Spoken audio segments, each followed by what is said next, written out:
سڵاو بینەرانی بەڕێز بەخێربێنەوە بۆ بابەتێکی دیکەی پرۆگرامی ڕوانگە. لە ئۆکتۆبر ڕۆژی جیهانی دژ بە سێدارەدانە و دژ بە سزای مەرگە کە وەک لە ئاڵلقەی یەکەمدا باسمان کرد کۆماری ئیسلامی لە نێو ئەو وڵاتانەدا کە ژمارەی ئەوانەیە ئەدامیان دەکا لە جیهاندا لە پلەیەکی سەرەدایە. لە ئاڵلقەی یەکەمدا دوو میوانمان هەبوو ژیلا مستەزیرن ڕێکخراوی هەنگا و هەروەها یونس بلووری گوتەبێژی ناوەندی نەمران. لەم بەشەی بەرنامەکەماندا میوانێکی دیکەمان هەیە کاک فەرهاد عەبدوڵڵاپور برای هیدایەتی عەبدوڵڵاپور.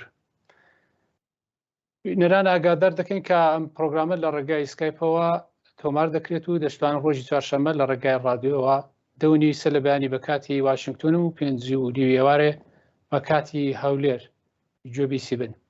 سپاسی ئامادەبوونی هەرسێک لاتان دەکەم کاک فەرهاد با بەڕێستانەوە دەست پێ دەکەم. سەبارەت بە مەسەلەی کاک هیدایەت باس زۆر بوو ڕێکخراوەکانی نێونەتەوەی گەلێک داوایان کرد کە ئێدامکردنی هەڵبوەشێت. ئەگەر لە پێش تاڵۆی هۆی جیرانی کاک هیدایەت چی بوو؟ وێڕای سڵاو ڕێز بۆ بەڕێستان و میوانانی بەرنامە دەڕاستیدا لە 26 جۆزەردانی 95 لە گوندی قەرەسەقەل سەربەشاری شنۆ تێکەڵچوونێکی قورس لە مابینی پێشمەرگەکانی حیزبی دێموکرات و سپای تێرۆریستی پاسداران هاتە ئاراوە. وەک حەزم کردن حەجمی دەرگیرکەی گەورە بوو لە نێوخۆی ئێران و لە دەرەوە دەنگدانەوەی زۆری لێکەوت. هەردووا بە دوایوی کۆماری ئیسلامی دەستی بە حەزمەشی زۆر لە گرتنی ئەو کەسانە کرد کە بە بڕوای خۆی نزیکن لە حیزبە ڕۆژهەڵاتەکان بەتایبەت لە حیزبی دێموکرات و کەسانێکی خۆشنێو بوون لە شاریدا کە بەداخەوە هیدایەتی عەبدوڵڵاپوری یەکێک لەوان بوو. بەڵێ بۆ چ ماوەیەک گیرا کاک هیدایەت؟ دەڕاستیدا لە یەکەم قۆناغدا بە پلانگیێڕی ئیتلاحاتی سپای ورمێ لە شنوۆیە هیدایەتی عەبدوڵڵاپور دەستگیر کراوە. هەر ئەو کاتی ڕاگوێزرا بۆ ئیتلاحاتی ئەلمێهدی لە ورمێ و ئازار و ئەشکەنجەیەکی یەکجار زۆر درا، یعنی ئەوەی کە بە شێوەی ڕۆحی و جەستەیی ئازار دراوە بە لێدانی شۆکی کارەبایی بەداخەوە شنەوایی گوێیەکی بە تەواوی لە دەستدا. پاش ئەو کاتی هیدایەتی عەبدوڵڵاپور بۆ ماوەی 4 ساڵ و 6 مانگان تا کاتی بەڕێوەچوونی حکومەکەی لە بەندیخانەی ورمێ ڕاگیرا. ژیلا خانم ئەگە بێمە لای تو لە ئاڵلقەی یەکەمدا ئاماژەت بە لە سێدارەدانی خانمان کرد. ئەگەر بە کورتی باس بکەیت کە کارتێکردنی ئەم لە سێدارەدانانە بۆ بنەماڵەکانیان چ ئاکامێکی بەدواوە بوو؟ ڕێز و سڵاو بۆ ئێوە بەڕێوەبەرانی دەنگی ئەمریکا هەروەها میوانانی بەڕێستان. لە ڕاستیدا 10 ئۆکتۆبری ئەم ساڵ ینی ساڵی 2021 کە تایبەتە بە بەرەنگاربوونەوەی سزای سێدارە یا کوشتن لەلایەن حکوومەتەکانەوە تایبەت کرابوو بە قسەکردن لەسەر سێدارەی ژنان هەروەکە هەمومان ئاگادارین لە کۆی کۆمەڵگای جیهاندا وەکو ڕەگەزی دووهەم سیر دەکرێەوە هەڵاواردنێکی ڕەگەزی زۆر لە بوارە جیاجیەکانەوە لەسەریان ئەنجام دەدرێت. بەڵام ناوەندە نێونەتەوەیەکان کە کار لەسەر لابردنی سزای سێدارە دەکەن پێشنیاریان کردبوو کە ئەم ساڵ تایبەت بکرێ بە قسەکردن لەسەر سێدارەی ژنان بە دروشمی ژنان سزای سێدارە ڕاستیەکی شاراوە و هۆکاری ئەمەشیان ڕاگەیاندە بوو کە ژنان وەکو ڕەگەزی دووهەم کە هەڵاواردن بە نسبەتیانەوە دەکرێت لە بابەتی سێدارەیش چەند قات هەڵاواردن لەسەریان ئەنجام دەدرێت وەکو ئەوەی کە قسە ناکرێت لەسەر سێدارەی ژنان یا ئەو کاتێک کە بۆ نمونە ژنێک تووشی قەتڵێک دەبێت تووشی کوشتنێک دەبێت لەگەڵ پیاوێکە ئەگەر مقایسەی بکەین ڕوتی دادگاکەی ڕوتی دەست بە سەرکرانەکەی ڕوتی ئەوەی کە یاساکان چۆن پاڵنەر دەبن بە نسبەت پیاوێکەوە بۆ سێدارەدانی زۆر جیاوازە. لە خودی وشەی ژنێکی قاتڵ تا پیاوێکی قاتڵ زۆر هەڵاواردن دەکرێت و خودی کۆمەڵگایش لەو بارەوە ژنێکی قاتڵ سزاواری سزای سێدارە دەزانن هەتا پیاوێکی قاتڵ. بۆ نمونە کۆکردنەوەی یارمەتی لە ناو کۆمەڵگا بۆ پیاوێکە قەتڵی کردووەوە حکمی سێدارەی لەسرە زۆر زیاترە هەتا ئەوەی کە بۆ ژنێکە بێ. لەبەرەمە بڕیاریان داوە کە بۆ لابردنی ئەم هەڵاواردنە باس و قسە لەسەر سزای سێدارەی ژنان بکرێ.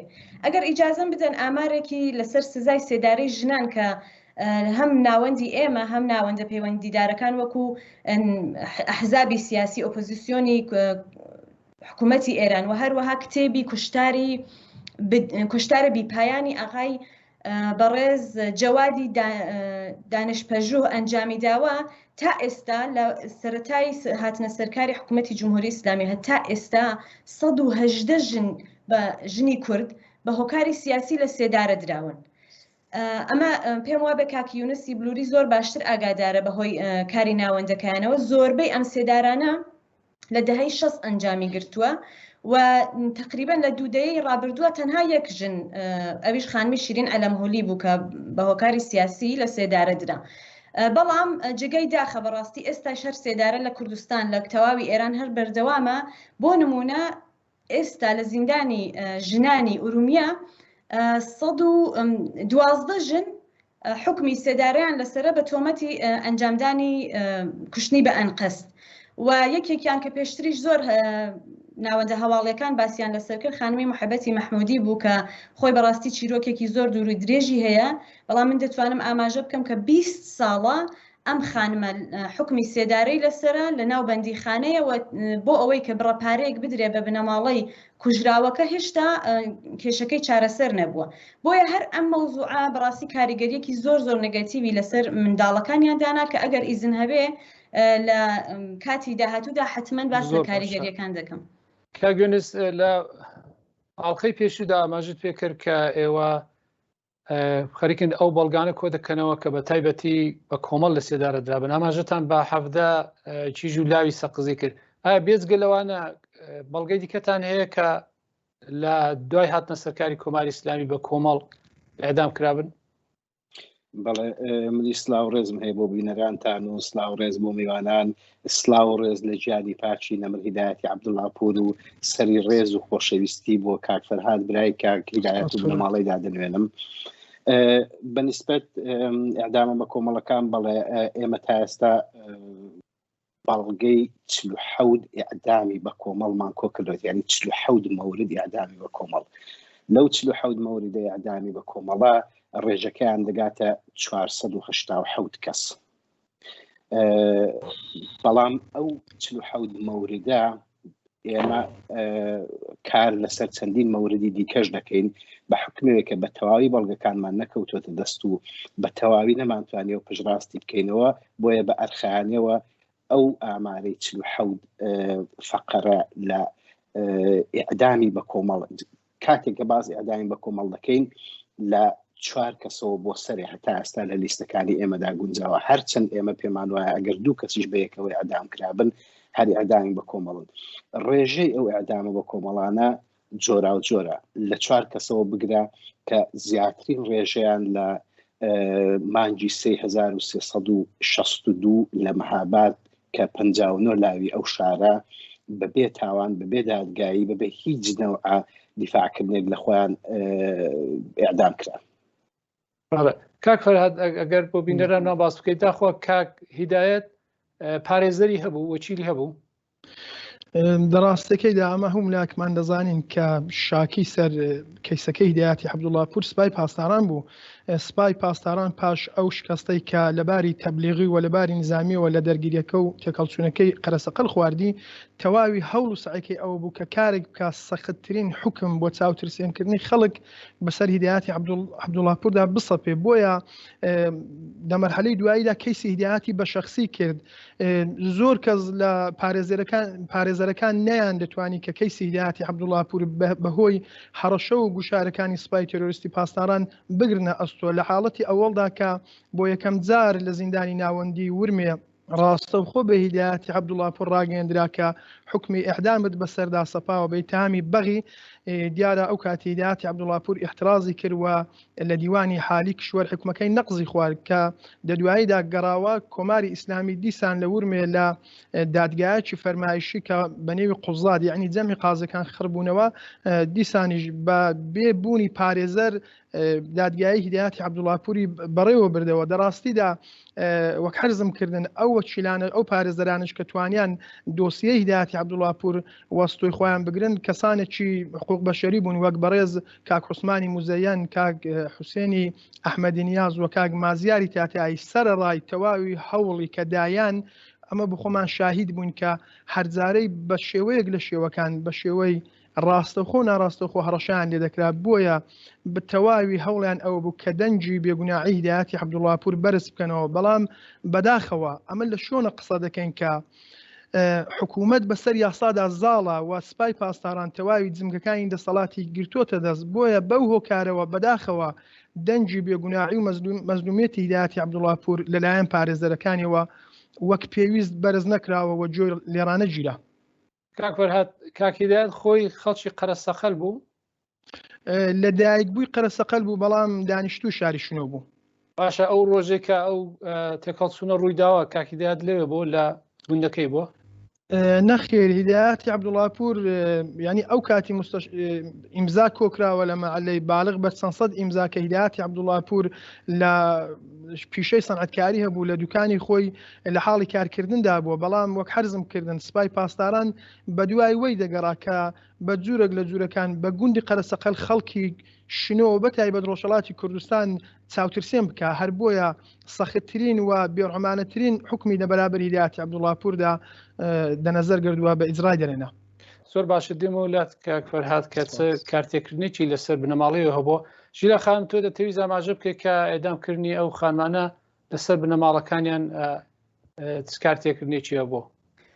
بەڵێ کاک سلاح، لە ڕاستیە ئەم کارتێکەریە نگەتیڤەی ئیعدام تەنها لەسەر بنەماڵەی ئەو ژنانە نین کە ئیعدام کراون، لەسەر کۆی ئەو بنەماڵانە کە کەسێکیان ڕۆڵێکیان یا بە جۆرێک تێکەڵاویەکیان لەگەڵ ئەو کەسەکە دەبێتە قوربانی ئیعدام هەیە. بەڕاستی اینجا هیچ پەیوەندی بەوە نییە کە ئەم کەسە سیاسی بوو بێ یا ئەوەی کە قەتڵی کرد بێ یا ئەوەی کە بە پەیوەندی لەگەڵ تۆمەتەکانی مەوادی مخەدر لە سێدارە بوو بێ. زۆر لێکۆڵینەوە هەیە و زۆر لە چاودێرانی کۆمەڵایەتی باس لەوە دەکەن کە حکمی جێبەجێکردنی سزای سێدارە تا ئێستا نەبووەتە هۆیەوەی کە تاوانەکان کەم بێتەوە یا لانی کەم ڕابگیرێ. بەرعکس بە پێچەوانەوە بووەتە هۆی زۆربوونی تاوانەکان، بە تایبەت لە ناو ئەو بنەماڵانەی کە کەسێکیان لە سێدارە دراوە. بۆ نمونە ئەوانەی کە بۆ تۆمەتەکانی پەیوەندیدار بە مەوادی مخەدرەوە بە وەکو تۆڵە سندنەوەیەک لە حکوومەت لە دەسەڵات زیاتر تێوە دەگلێن لەگەڵ مەوادی مخەدرە. کەسێک ژن هەبووە کە هاوسەرەکەی بەو تۆمەتانە لە سێدارە دراوە، خۆی خەریکی بازرگانی بە مەوادی مخەدر بوو. ڕێک ڕوانگەی وا بوو کە دەیهەوێت تۆڵە لە حکوومەت کە ئێستا جمهوری ئیسلامیە بکاتەوە. لە لایەکی دیکەیشەوە لێکۆڵینەوەکان ئەمانە هەموو دەریان خستووە کە هانی ئەو بنەماڵانە دەدا بۆ ڕقوکینە، بۆ تۆڵە سندنەوە، بۆ زیاتربوونی تاوان و بارێکی دەرونی زۆر ناخۆشیش دروست دەکات. بە تایبەت کە لەم چەند ساڵەی دوایی دامە لە کوردستان شاهد بووین بنەماڵەی بەندکراوانی سیاسی کە بەداخەوە حکمی سێدارەکانیان زۆر بە پەلە و بە ناخۆشی بێ ئەوەی کە مەلاقاتی ئاخر بدەن بە بنەماڵەکان و ئەو قوربانیە بەڕێوە دەچێ. ڕێژەی خۆکوژی لە ناو ئەو بنەماڵانە زۆر بووە. نمونەی کوڕی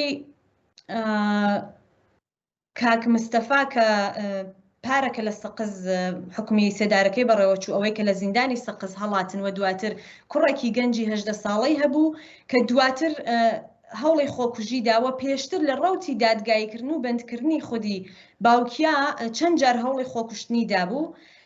کەسێکی دیکە خاتون نیشتمان حسین پەناهی کە خوشکەزای کاکڕامینی حسین پەناهی بوو، چەند جار کە بە بنەماڵەکەی خەبەریاندا بوو کە حکمی سێدارەکەی لەوانەیە لە ماوەی ئەم هەفتەدا بەڕێوە بچێ بەداخەوە لە بارودۆخێکی ناخۆشە کە بۆ بنەماڵەکەی پێشهاتوو سترێس و مەترسی گیانی لەسەر ڕامین حسین پەناهی دروست ببوو. خوشکزاکەی هەوڵی خۆکوشتنیدا و بەداخەوە گیانی لەدەستا. نمونەی ئەم شتانە زۆرە بەداخەوە تۆمار ناکرێ و بەداختریش ئەوەی کە لە تەواوی کوردستانات و حتا لە ئێرانیشە ناوەندێک نییە کە دواتر بتوانێت یارمەتی ئەم بنەماڵانە بدا کە کەسێکیان دەبێتە قوربانی، و یا ئەوەی کە یارمەتی ئەو بنەماڵانە بدا کە بڕیار لەسەر حکمی سێدارە دەدەن. بۆ نمونە ئەوانەی کە قەتڵ ئەنجام دەگرێت لەلایەنە دواتر زۆریان وتوێژ لەگەڵ دەکرێت هەمویان لەو بڕیارەی کە داویانە بۆ بەڕێوەچوونی حکومی سێدارەی بکوژەکان پەشیمانن و دەڵێن ئێمە ئێستا دەزانین نەدەبوو گیانی کەسێکی تر بستێنین بنەماڵێکی تر تازیەبار بکەین بەڵام بەداخەوە هیچ ناوەندێک نییە کە بە شێوەی فەرمی و ڕسمی لێکۆڵینەوە لەسەر ئەم بابەتانە بکە. زۆر باش کاگوێنیز لە بەرنامەی ڕابردوودا ئێوە ئاماژتان بە خانوێ کرد خانووی شوجایی دیارە گەلێک لەو گەنج و لاوکی ژانێک کە لە ماوەی ئاڵین چەند ساڵی ڕابردوودا ئەدام کراون ئێوە بەشێکتان ژیاننامەوانتان نووسیوە گەر بکری ئاماژە بە یەک دوو لەوانە بکەیت چونکە هێندی چان ژیانێکی زۆر تایبەتیان هەبوو زۆر ئازاریان چێشتەوە. بەڵێ کاک سلاجان لە بەرنامەی پێشودا باسی ئەو حەفدە نەمرەی سەقزمان کرد ساڵی 62 بە کۆمەڵ ئیعدام کران یەکێک لەو نەمرانەی کە لەگەڵ ئەو حەفدە کەسە ئیعدام کرا خاتوونێک بوو بە نێوی شعلە ئیبراهیمی ئاخچی ئەو خاتوونە کاتێک دەست بەسەر دەکرێت تەمەنی کەمتر لە 16 ساڵ دەبێت 14 مانگ لە زینداندا دەبێت ئەو کەسانەی کە هاوکات لەگەڵ نەمر شعلە لە زینداندا بوون و بە خۆشحاڵیەوە ئێستاش لە حیات داماون باز لەوە دەکەن دەجێڕنەوە کە شعلە یەکێک لەو کەسانە بوو کە لەو ماوەی کە زیندانی بوو ئازار و ئەشکەنجەیەکی یەکجار زۆردرا هەم لەباری ڕوحێەوە هەم لەباری جسمیەوە هەروەکو ژیلا خانم ئیشارەی پێکرد 2 جار نەمر شعلە بردرا بوو بۆ ئیعدامی ترساندن یعنی ئیعدامی مەسنوعی و هاوکات کە شعلە ئەو هەموو ئازار و ئەشکەنجەی لە زینداندا کێشا لە پێش چاوی ئەویش هاوسەنگەرەکە هاو زیندانەکانی کە دواتر چەند کەسیش لەگەڵ ئەوانە ئەدام کران لەبەر چاوی ئەو ئەشکەنجە دەکران هەموو ئەوانە باز لەوە دەکا ئەوە نیشان دەدا ئەوە دەسەلمێنێکە کۆماری ئیسلامی ئێران بەر لە ئەدامکردنی ئەو نەمرانە ئازار و ئەشکەنجەیەکی یەکجار زۆری داون شعلە ئیبراهیمیش یەکێک لەو کەسانەیە کە هەروە کاکیدایەت بێگومان دواتر باسی دەکا و بنەماڵەکانیان لەگەڵ ڕاگەیان دەکان ڕایان گەیاندووە کە تەرمەکانیان نەداوەتەوە بە بنەماڵەکانیان کەس نازانێت لە چۆ بە خاک ئەسپەر دەکراون تەنیا و تەنیا بە بنەماڵەکانیان ڕاگەیاندووە کە ئەو نەمرانەیە ئەدام کراون و لەوە زیاتر هیچ شتێکی دیکە بنەماڵەکانیان نازانن ئەوە یەکێک لەو نەمرانەیە کە لەگەڵ ئەو پۆلە حەفدە لاوەی کە لە شاری سەقز لە ساڵی 1362دا ئەدام کراون یەکێک لەو نەمرانەی دیکەی کە هاوکات لە شاری مەهاباد ئیعدام کراوە نەمر فایەقی کەریمی بووە فایەقی کەریمی برای نەمر ڕەزای کەریمی بوو کە لە ساڵی 1360 ئیعدام کرا لەگەڵ نەمرێکی دیکە بە نێوی خالید شاتری هەم کاک فایەق هەم کاک ڕەزای کەریمی ئەوانە لایەنگری حیزبی دموکرات بوون کاک فایەقێکی لەو کەسانەیە کە کاتێک بەر لە ئەدامکردنی وەسیەتنامەی خۆی دەنووسێتەوە بەدەستی خۆی لەسەر مەلافەیە کە لە زیندان دەیدڕێنێ لە ژێر وەسیەتنامەکەی بە گەورەی دەنووسێ بژی حیزبی دموکراتی کوردستانی ئێران هەردووشان هەم کاک ڕەزای کەریمی و هەم کاک فایەقی کەریمی خۆراگرێکی یەکجار زۆریان کردو لە زینداندا بەرگەی ئازار و ئەشکەنجەیەکی یەکجار زۆریان گرتووە کاک فایەق لە ساڵی 1361 لە تەمەنی 16 ساڵیدا بە نیوە شەو لە خەو هەڵی دەستێنن و ساڵی 1362 لەگەڵ 42 کەس لاوی دیکە کەمتر لە 3 مانگ دوای ئەعدامکردنی ئەو 59 نەفەرە لاوەی مەهاباد لە زیندانەکانی تەورێز و ڕەزایە ئەدامیان دەکەن هەروەک ژیلا خانم ئاماژەی بە کارتێکەری بنەماڵەکانیان لەسەر ئەعدامانە کرد بابی نەمر فایەقی کەریمی کاک عەلی کەریمی بەداخەوە 3 مانگ دوای ئەعدامکردنی کاک فایەق تووشی نەخۆشی دڵ بوو بەرگەی ئەو هەموو ئازارەی نەگرت بنەماڵەکان ئازاری یەکجار زۆریان چێشتووە کارەساتی ئەوەی ئەدامانە تەسیری یەکجار زۆری لەسەر بنەماڵەکاندانەوە هەم ئەوانەی کە بەتەمەن هەم ئەوانەی کە جەوانن کاک فەرهاد ئەگەر بۆ بیلێران باس بکەیت کە دۆخی بنەماڵەی ئێوە پێش لە سێدارەدانی یا پێش ئەدامکردنی براکەتان کاک هیدایەت چۆن بوو و دوای وی لە ڕاستیدا چاڵ و گۆرێک بەسەر بنەماڵی ئێوە داهات چونکە لە هەواڵەکاندا هات بوو کە پێش ئەدامکردنی کاک هیدایەتی گویا دایکت خەریک بۆ خۆ بسووتێنێت. سپاسی جەنابەت دەکەم بۆ پرسیارەکەت. دەڕاستیدا لە یەکەم چرکەساتەکانی جیرانی هیدایەتی عەبدوڵڵاپور بنەماڵەیمە بە شێوەی ڕاستەوخۆ کەوتە بن ئازار و هەڕەشە و فشارهێنانی ناوەندە ئەمنەکانی کۆماری ئیسلامی بەتایبەت سپای پاسداران. بۆیە دوا بە دوای جیرانی هیدایەتی عەبدوڵڵاپور ئەمن بۆ خۆم بۆ ماوەی 3 مانگان لەلایەن ئیتلاعاتی سپای ورمیەوە دەستگیر کرام و لە ژوورەکانی تاکە کەسی ئازار و ئەشکەنجە درام بێەوە کە هیچ بەڵگەیەکی مەلموس و ئەساسی لەسەر من هەبێ داوای دانپێدانانیان لێ دەکردن بۆی کە بە شێوەیەک لە شێوەکان فشار بۆ بنەماڵەکەمان بێنن. لە جەریانی ئەوەی کە دایکم ئەو هەڵوێستەی گر کە بڵێ من ئاگر دەجەستەی خۆم بەردەم بەڕاستی هیچ ڕێگا چارێکیان بۆ مە نەهێشت بووە، نە لە ڕێگای وەکیلەکانەوە، نە لە ڕێگای بە قەولی کابرا دەڵێت چالاکی مەدەنیەوە هاواری مە بە هیچ شۆنێک نەدەگەشت. بۆیە و دوای ئیعدامکردنی هیدایەتی عەبدوڵڵاپور بەڕاستی ئەوە شێوەیەک لە ئادەمڕووبایی بوو کە سپای پاسداران لە زیندان کردی. ئەو شێوە بردنە بۆ ئیعدامدا ئەمە دەزانین کە تێکەڵچوونەکەی قەرەسەقەل لە مانگی ڕەمەزاندا بوو. بۆیە سپای پاسداران ئەو مانگەی هەڵدەگرێت بۆی کە تۆڵە لە مێژووی بکاتەوە. بەڕاستی دۆخی بنەماڵەکەی من و بەتایبەت دایکم و بابم بە هیچ شێوەیەک جێگیرنەوە ئێستاش بەداخەوە ئەسەراتی لەسەریان هەیە، ئەسەراتی زۆر خراپ کە باوەڕ بفەرمونون ئەمە ناتوانم ئێستا لە بەرنامەیەک بە چەند دەقیقەیەک بەحسی بکەم ئازارێکی قوڵەکە و میدەوارم ئەمە دوایین و ئاخرین بنەماڵە بین کە لە ڕێگای پارێزگاری لە خاچی وڵاتەکەمان لە خاچی ڕۆژهەڵات دەیچێژین. ینی ئازار و مەینەتێک کە من پێم وایە پاش ساڵانێکی دوور و درێژ نەکرد تەواو نابێ بگرە ئەسەراتیشی بە شێوەی نەگەتیڤ لەسەر بنەماڵەیمە هەردەبێ و ئێستا باوەڕ ئێستا ژیانک و هێشتێکی یەکجار زۆر لە هەر بابەتێکی ڕوعی و مەعنەویەوە کە بڵێن بنەماڵەیمە متحمل بوونەوە دەیچێژن. کاک فەرهاد، کاک هیدایەت هاوسەر و منداڵی هەبوو؟ بەڵێ هیدایەتی عەبدوڵڵاپور خێزاندار بوو و بەرهەمی ژیانیان 2 منداڵ بوون، سیروانی 13 ساڵان و کوردستانی 9 ساڵان.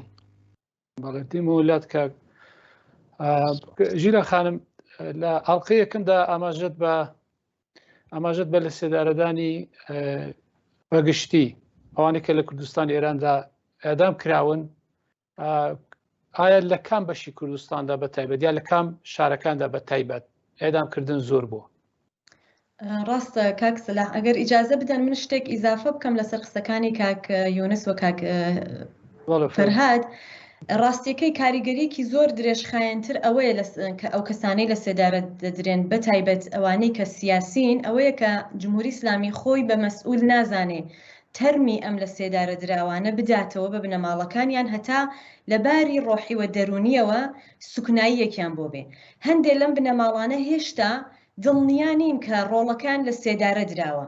ئێمە وەکو تەجروبەی شخصی خۆم، ئەزمموی شخصی خۆم دەیان جار بووە ئەو کەسانی کە لە دەیەی 6 ساڵ لە سێدارە دراون ناویان لە ناو لیستی لە سێدارە دراوەکان تۆمار کراوە، بەڵام چون بنەماڵەکان هیچ تەرمێکیان نەدیوە، هیچ کەرەستێکی تایبەت بەم کەسیان تەحویل نەدراوەتەوە، تا ئێستاش کەسێک کە لە بەندیخانە دێتە دەرەوە یەکسەر دەیدۆزنەوە و هەواڵی لێ دەپرسن کە ئایا ئەو کەسەت لە بەندیخانە دیوە. و ئەمە زۆر زۆر ئازاردەرە تۆ 40 ساڵ 30 ساڵ 20 ساڵ چاوەڕوانی کەسێک بی کە دڵنیای نییە لە سێدارە دراوە. و ئەمە ئەم بارودۆخە ناخۆشە بەڕاستی تەنها لەوانەیە من بڵێم کورد و ئەو کەسانەی کە لە ژێر داگیرکاری جمهوری ئیسلامیان دەتوانن تەحمڵی بکەن. لەسەر ئاماری لە سێدارە دراوەکان لە ڕاستیە لە 1 ساڵی ڕابردووایانی لە سەرەتای 2021 هەتا ئێستا لە 2 پارێزگای ئورومیا و کرماشان زۆرترین سێدارەکان ڕوویداوە و سەرەکیترین هۆکارەکەی کوشتنی بە ئەنقەست لە دەرەجەی دووهەمە تۆمەتە پەیوەندیدارەکان بە مادەی هۆشبەر بووە. ئەو شێوازە تۆمەتە کە دەیدەنە پاڵقوربانیەکان بۆتە هۆکاریەوەی کە سزای سێدارەکان جێبەجێ بکرێت. کاک یۆنس، بەگشتی ئاماری ئیخانمان ئەگەر بۆ ڕابردووش چاوی لێ بکەیت، ئایا لیستی تازەتان وە دەست هێناوە؟ جاقی خانمان یا پیاوان بە جیابێت؟ ئێمە هەتا ئێستا ئەو لیستانەی کە پژراسمان کردوێتەوە 100% لیان مطمئنین ڕێژەکەیان دەگاتە 1250 نەمر.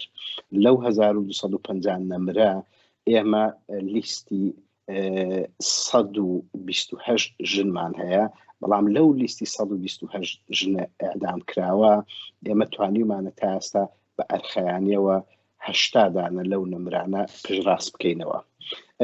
بێجگەلەوە ڕێژەی ئەو کەسانێک کە ئەعدام کراون و تەمەنیان ژێر 18 ساڵ بووە ئێمە توانیمانە هەتا ئێستا لیستی 46 کەس پژراس بکەینەوە. کەم تەمەنترین لەو کەسانێک کە ئەعدام کراوە کەسێکە کە تەمەنی 12 ساڵ بووە. تەمەنی 12 ساڵی تێدایە، 13 ساڵی تێدایە، 15 ساڵەوە بگرێت تا 18 ساڵە کە ڕێژەکەیان دەگاتە 46 کەس بەنسبەت ئەو لیستانێک کە ئێمە کۆمان کردوونەوە و پشراسمان کردوونەوە. کاک فەرهاد، لە کۆتایی پرۆگرامەکەمان نزیک دەبینەوە، ئەگەر ئاماژە بکەیت کات ئایا دوای ئەوەی کاک هیداد ئەعدام کرا ئایا تەرمەکان و ئێوە داوە ئێوە ناشتنتان ئەگەر لەو بارەوە هێندێکشی کردنەوە بدەیت، چونکە کاری سوپای پاسدانە وا باس کرد کە لە بەندیخانە ئەویان فران بێت. بەڵێ دەڕاستیدا دەمهەوێ لە سەرتاوە ئەوە ئاماژە پێ بکەم بەهۆی بوونی پەتای کۆرۆنا ئەمان نزیک لە 5 مانگان بوو کە نەمانتوانی بوو مەلاقاتی هیدایەتی عەبدوڵڵاپور بکەین و دەدواییدا کە لە 20 بانەمەڕی 99 لە کاناڵێکی تایبەتەوە ئاگادار کراین کە بەڕێوەبەرانی زیندانی ناوەندی ورمێ هیدایەتی عەبدوڵڵاپوریان سەحات دوینی وەڕۆ بان کردو بە بەهانەی پێدانی کارتی کویسک و دوایی هیدایەت نەگەڕاوەتەوە. دەڕاستیدا دروستە حکمی ئەعدامی هیدایەتی عەبدوڵڵاپور تەئید بووە، بەڵام لە ئیعادەی دادرسی بوو بۆ جارێکیکانە قانونەن حکمە کە بڕوا بۆ ئیعادەی دادرسی نابی ئیزرا بکرێت. بۆیە لە یەکەم هەنگاودا ئەمە وامان بیر کردەوە کە شاید جارێکیکانە کەیسی هیدایەتی بۆ چاولێکردن و لانیکەم سابیت بوونی بێگوناحەکەی بێتەوە بەرباز و کاری لێ بکرێت، بەڵام کە مەودا درێژ بووە ئەمە زانیمان کە دەبی شتێک لە گۆڕە بێ. بۆیە بابوان سەردانی ناوەندەکانی ئیزرای ئەحکامیان لە ورمێ کردووە لەوێ زۆر پاش مەودایەکی زۆر ینی پاش مانگێک زۆر بەنەشیاوە و ناعەزانە جوابیان پێدراوە کە بڕۆن لە گۆڕستان لە تەرمی هیدایەت بگەڕێن. هیچ جوابە نەبوو کە ئەمە بڵین لانیکەم وێنەیەک بێ ئەکسێک بێ کە ئەمە دڵنیابین کە وەک ژیلاخانم ئیشارەی پێکرد فەرمووی کە دڵنیابین کە هیدایەتی عەبدوڵڵاپور لە ژیان نەماوە، بەڵام هیچ شتێک نەبوو. بۆیە بەناچار شایەتمان کرد لە کۆمیساریای باڵای مافی مرۆڤ لە UN کە بزانین کۆماری ئیسلامی دیارە وەکیلەکانیش کە زۆر بە دەواداچووبوونەوە هیچ جوابێک دوای سەرنەخێک وە جوابێک دەگەڕانەوە بەڵگەیەک کە بەڵێ دڵنیابین ئەو ئیعدامە بووە وەلانی کەم شۆنی ناشنەکەی پێ بزانین کە بەداخەوە هیچ جوابێک نەبوو. لە جوابی شکایەتەکەیمە لە UN کۆماری ئیسلامی جوابێکی پڕ لە چاواشەکاری دەداتەوە، دەڵێ مەلاقاتیان کردو پێشوەکە حکومەکەی بەڕێوە بچێەوە لە کاتی ناشنی تەرمەکەی لێو بوونەوە هیدایەتی عەبدوڵڵاپور پێش ئیعدام ئازار و ئەشکەنجە نەدراوە کە بەڕاستی سەرتاپا ئەو جوابێک کە دایوەتەوە دوور بوو لە ڕاستی. بە هیچ شێوەیەگە نەمانتوانی کە سوراغێک لە تەرم و قەبری هیدایەتی عەبدوڵڵاپور پەیدا بکەین. لەگەڵ کاک هیدایەت کەسی کەس گیرا بوو لەسەر کەیسی شەڕی قەرەسەقەل جگە لە هیدایەتی عەبدوڵڵاپور 5 کەس گیرا بوون. بەڵام ئێستا لە بەندیخانەدانەوانە ئەوانیش سەرەتا بۆ ئیتلاعاتی سپا لە ورمێڕا گوێزرانەوە پاش ئازار و ئەشکەنجەیەکی زۆر ئەوان خەڵکی گوندی قەرەسەقەل بوون. ئیتهامیان ئەوە بوو کە هێزش چەکدار هاتۆ نانیان پێداون، بەڵام کۆماری ئیسلامی دەویست ئیتهامی محاربیان لێ بدا. بۆیە پاشەوە کە لە ئیتلاعات ڕاگیران بۆ ماوەی نزیک لە 2 مانگان دران بە زیندانی ناوەندی ورمێەوە لەوێش زیاتر لە ساڵ و نیوە مانەوە دوایە بە دانانی بارمتە بە شێوەی مەرزدار ئازاد کران. حکمی قورسیان بۆ هاتەوە، هەموو حکمی سەروی 10 ساڵیان بۆ هاتەوە و دیارە احترازشان لێدا، بەڵام وەک حەرزم کردن مادام حکومەکە بۆ چاوترسێنکردن بۆ سپای پاسداران لە پشتی بوو ئەوان مەجبور بوون کە ڕۆژهەڵاتی کوردستان بەجێ بێڵن و ئێستا لە یەکێک لە وڵاتەکانی دەوروبەری ئێران نیشتەجێن. گەلێک سپاس فەرهاد عەبدوڵڵاپور برای عەبدوڵڵاپور لە سەدارەدراوە. ژیلا مستەجیر لە ڕێکخراوی هەنگاو هەروە یونس بلووری توێژی ناوەندی نەمران گەلێکتان سپاس دەکەین بۆ بەشداریتان لە دوو ئاڵلقەی پرۆگرامی ڕوانگەدا. زۆر سپاس. بینەرانی بەڕێز ساتینە کۆتایی پرۆگرامی ئەم جارەمان هەتا بابەتێکی دیکە و حەوتویدا بێت هەر بمێنن بە سڵاوت.